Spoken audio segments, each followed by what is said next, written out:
चलिए आज हम क्वेश्चन नंबर 6 सॉल्व करते हैं।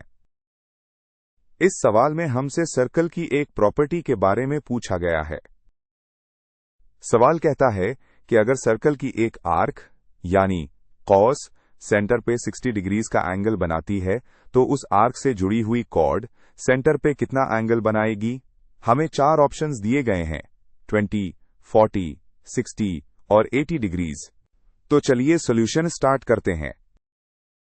स्टेप 1 में हम सबसे पहले सवाल को समझेंगे। सवाल ने हमें 2 चीजें दी हैं।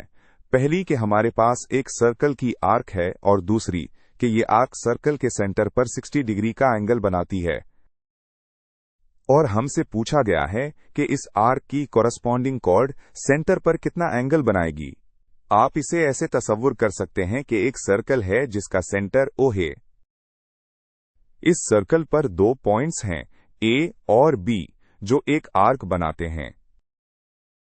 जब हम उन पॉइंट्स A और B को सेंटर O से जोड़ते हैं तो जो एंगल बनता है यानी एंगल AOB वही इस आर्क का सेंट्रल एंगल है। अब स्टेप 2 में हम कुछ अहम टर्म्स को डिफाइन करेंगे, आर्क और कॉर्ड। आर्क, जैसा कि आप जानते हैं, सर्कल के सरकमफ्रेंस यानी इसके घेरे का एक हिस्सा होता है।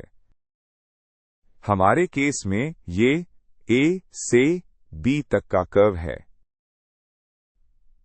जबकि कॉर्ड एक सीधी लाइन होती है जो सर्कल के 2 पॉइंट्स को मिलाती है। तो आर्क AB की करस्पॉन्डिंग कॉर्ड वही सीधी लाइन है जो A और B को कनेक्ट करती है। सबसे इंपॉर्टेंट बात यह है कि आर्क और कॉर्ड दोनों के एंड पॉइंट्स यानी A और B सेम हैं। स्टेप 3 में हम समझेंगे कि सबटेंडिंग अ सेंट्रल एंगल का मतलब क्या है। इसका मतलब है कि जब आप आर्क या कॉर्ड के दोनों सरों यानी एंड पॉइंट्स को सर्कल के सेंटर से मिलाते हैं तो जो एंगल बनता है वो सेंट्रल एंगल कहलाता है। जैसा कि आप देख सकते हैं, आर्क AB का सेंट्रल एंगल भी एंगल AOB है और कॉर्ड AB का सेंट्रल एंगल भी एंगल AOB ही है। क्योंकि दोनों के एंड पॉइंट्स A और B कॉमन हैं, इसलिए वो सेंटर पर बिल्कुल सेम एंगल बनाएंगे। अब स्टेप 4 में हम सवाल में दी गई वैल्यू को इस्तेमाल करेंगे। हमें बताया गया है कि आर्क सेंटर पर 60 डिग्री का एंगल बनाती है। इसका सीधा सा मतलब है कि एंगल AOB की वैल्यू 60 डिग्रीज है, जैसा कि स्क्रीन पर इक्वेशन में दिखाया गया है। और अब स्टेप 5 जो कि हमारा मेन कंक्लूजन है। जैसा कि हमने स्टेप 3 में देखा था कि करस्पॉन्डिंग कॉर्ड भी वही सेंट्रल एंगल बनाती है जो उसकी आर्क बनाती है। इसलिए अगर आर्क का एंगल 60 डिग्री है तो कॉर्ड का एंगल भी 60 डिग्री ही होगा। ये सर्कल्स की एक बुनियादी प्रॉपर्टी है।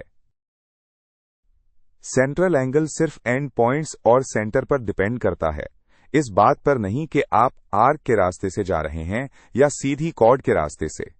स्टेप 6 एक एक्स्ट्रा इंसाइट है आपकी मजीद अंडरस्टैंडिंग के लिए। अगर हम ट्रायंगल AOB को देखें तो OA और OB दोनों सर्कल के रेडियस हैं, इसका मतलब वो बराबर हैं। तो ये एक आइसोसेलिस ट्रायंगल है। और क्योंकि सेंट्रल एंगल 60 डिग्री है तो बाकी दोनों एंगल्स भी 60 डिग्री के होंगे। इसका मतलब ये एक इक्विलैटरल ट्रायंगल है। इससे ये भी पता चलता है कि कॉर्ड AB की लंबाई रेडियस के बराबर है। लेकिन सवाल का जवाब उससे पहले ही मिल चुका था। आखिरी स्टेप में हम अपने जवाब को दिए गए ऑप्शंस से मैच करेंगे। हमारा जवाब आया है 60 डिग्रीज। ऑप्शंस में देखें तो ऑप्शन C 60 डिग्रीज है।